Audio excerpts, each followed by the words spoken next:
Ce qui explique notre présence ici ce matin, c'est que Handicap International a réuni les acteurs, sinon les OSC, les réseaux d'OSC et les organisations de personnes handicapées pour le suivi de l'implication effective des personnes handicapées dans les activités menées par ces différentes organisations de la société civile.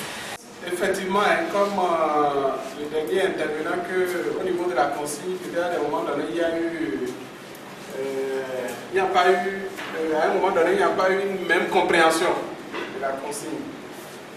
Mais je dis, dans l'un ou l'autre cas, ça se complète.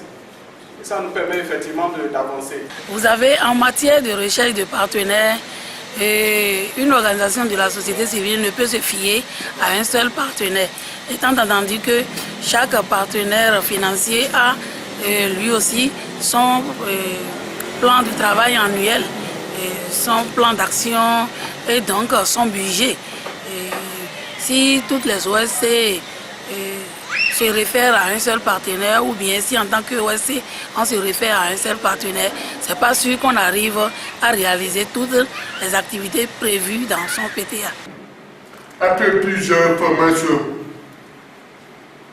et autres activités, tu as décidé de présenter les opérations aux différents réseaux, vice-versa. Depuis ce temps-là, il convient que des opérations, des OSC, s'arrivent pour faire des activités sur le terrain,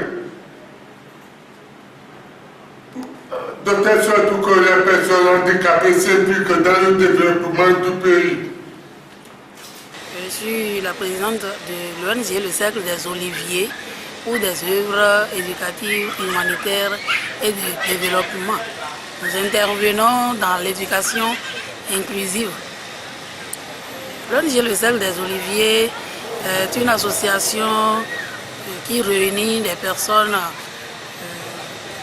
des professionnels de la pédagogie, de la santé, des sciences de l'éducation et même des artisans, au fin de combattre un peu la discrimination vis-à-vis des personnes handicapées, notamment des enfants, dans le cadre de leur instruction.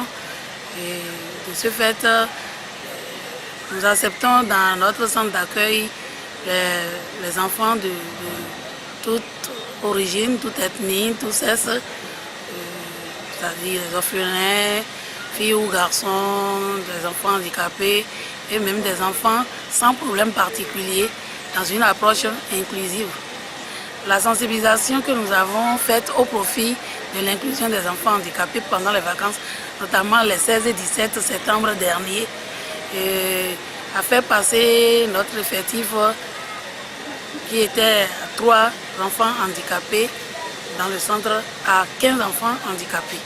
Et ce qui explique que les parents ont perçu maintenant désormais d'une meilleure façon la thématique, sinon la problématique du handicap. Nos actions ne se limitent pas seulement au centre d'accueil, dans notre centre d'accueil, mais également dans toutes les communes, sinon dans tous les arrondissements de Cotonou, où les gens entendent parler de nous et amènent leurs enfants. Nous intervenons, nous les accompagnons.